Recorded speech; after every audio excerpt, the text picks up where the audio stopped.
Bom dia, primeiro ano, tudo bem com vocês? Então hoje nós vamos dar início ao nosso estudo do Barroco, né? Vamos trabalhar hoje com o Barroco português e o Padre Antônio Vieira. Vocês encontram esse conteúdo nas páginas 12, 13 e 14 da apostila de vocês, ok? Então, gente, para dar início ao nosso trabalho de hoje, a gente vai fazer, né, algumas explicações relacionadas a esse período bastante importante e vamos relembrar alguns momentos históricos também que aconteceram em Portugal e que são importantes para a adesão ou não do Barroco dos artistas portugueses.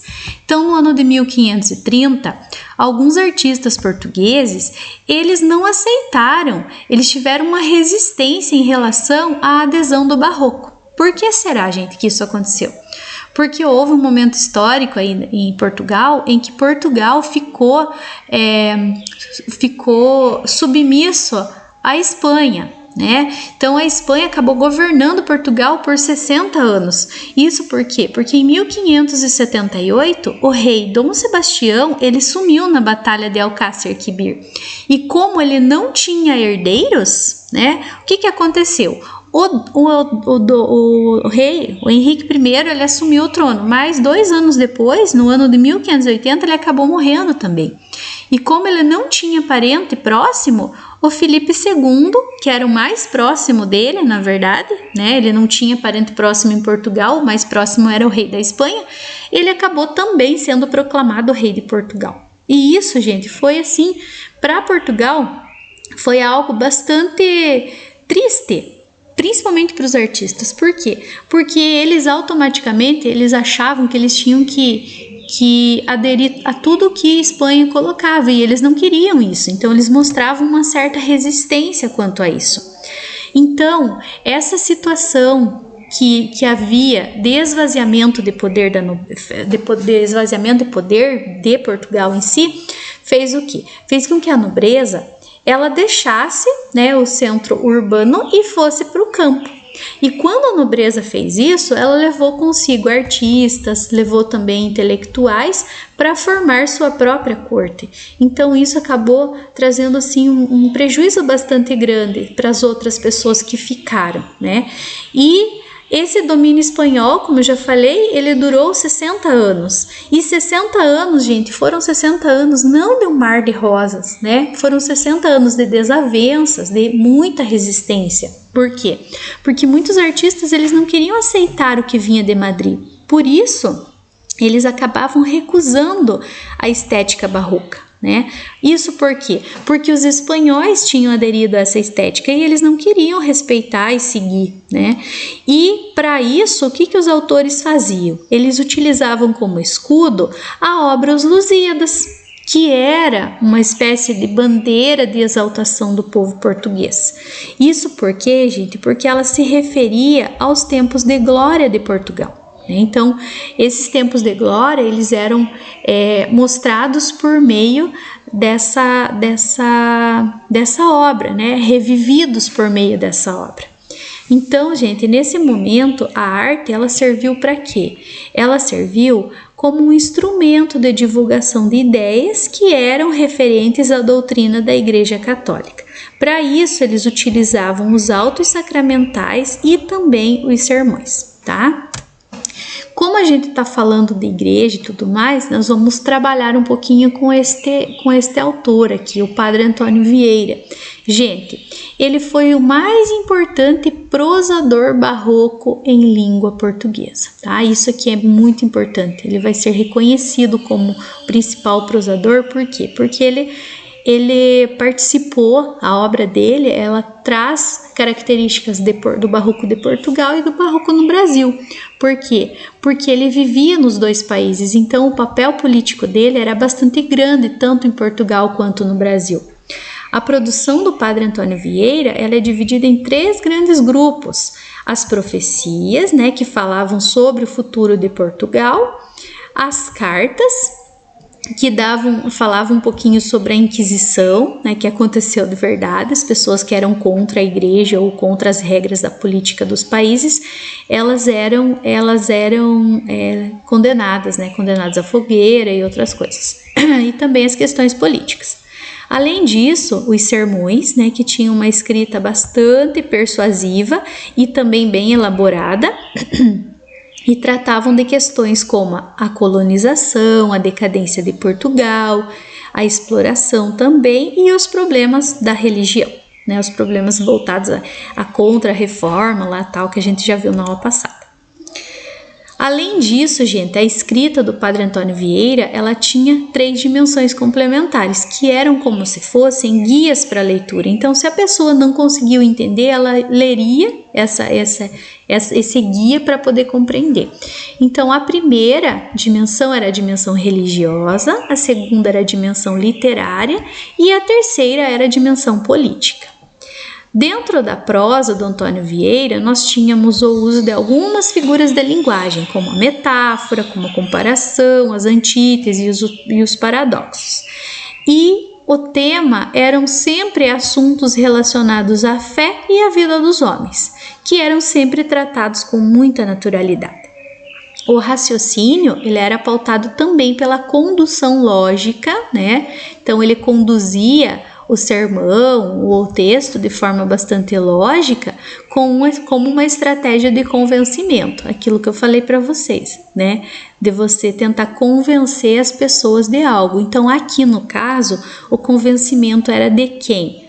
Né? O convencimento era dos ouvintes para quem? Para enfrentar os poderosos, né? Então, era bastante crítica, bastante voltada a esse lado, às obras do Padre Antônio Vieira.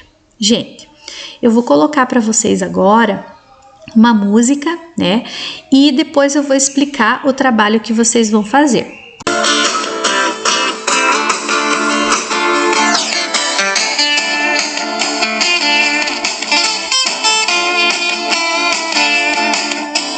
O barroco é dualidade, oposição, luta entre o corpo, a alma, a fé e a razão. Na Idade Média era teocentrismo e no Renascimento era antropocentrismo. O barroco é o céu e o inferno, crise entre o efêmero e o eterno.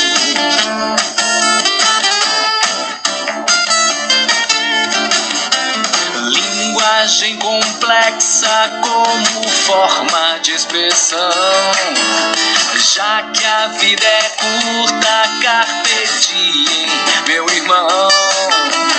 Mas a consciência clama por perdão, a alma quer o céu e o corpo a perdição.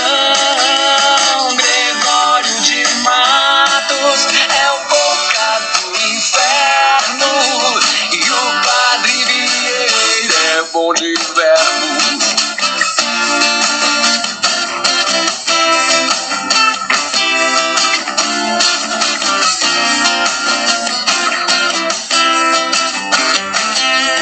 Dormir e acordar é uma antítese, eu sei.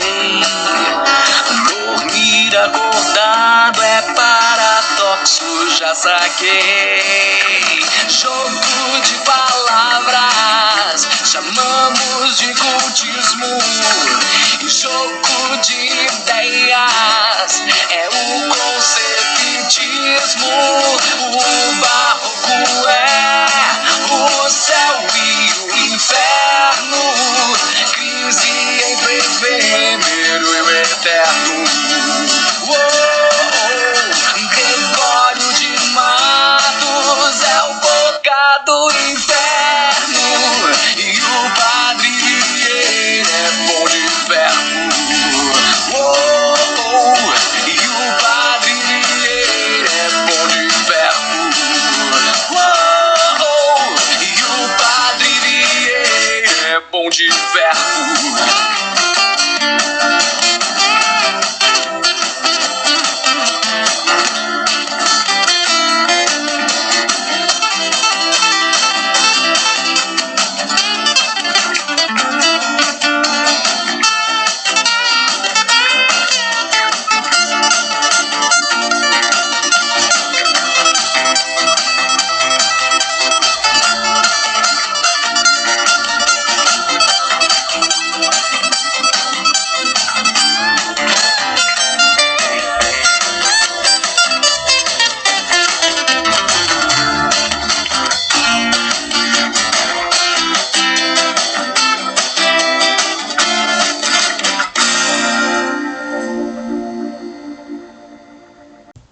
Então, gente, gostaram da música? Então, essa música é uma música bastante interessante porque ela resume tudo o que o barroco é, né? A parte da antítese, a parte do cultismo, do conceptismo do Padre Antônio Vieira e ainda antecipa o Gregório de Matos, que foi um dos nomes do barroco aqui no Brasil também. Gente, então assim, o que eu quero que vocês façam? Claro que quando vocês estavam vendo a música, vocês acabaram vendo algumas imagens, né? Algumas imagens referentes à parte da arte e da arquitetura barroca, né? Então, o que eu quero que vocês façam? Vocês vão montar um vídeo com essa música como fundo, tá? Pode ser, até deixei ali o endereço para vocês pesquisarem ela. Se vocês não encontrarem pelo endereço, vocês podem colocar Melô do Barroco, que é o nome da música, e vocês vão montar esse vídeo com slides, né? Não precisa ninguém aparecer no vídeo, vocês podem fazer um por turma, de repente, eu acho que fica mais interessante até, né, para vocês poderem ter, por exemplo, um vídeo da turma falando sobre o barroco, né? Então, nesses slides, vocês podem montar e colocar imagens, colocar trechos de obras, de textos, trechos do cultismo, o que é a característica do barroco, né? Vocês podem montar e é algo bem interessante, gente, tá? Eu sei que vocês são uma turma bastante participativa e que vocês vão fazer acontecer mesmo, né? E é isso que a gente quer, que a gente busca do jovem hoje, né? Que ele se vire, que ele faça, que ele use a criatividade. Então, vou deixar essa atividade para vocês, esse vídeo, né? Cada um faz uma parte e montem, vocês conversam entre vocês e sabem exatamente como fazer, tá? Qualquer dúvida depois na nossa Meet eu posso conversar mais sobre ele. Tá bom? Então, gente, espero que vocês tenham gostado, né? Fiquem com Deus e até a próxima!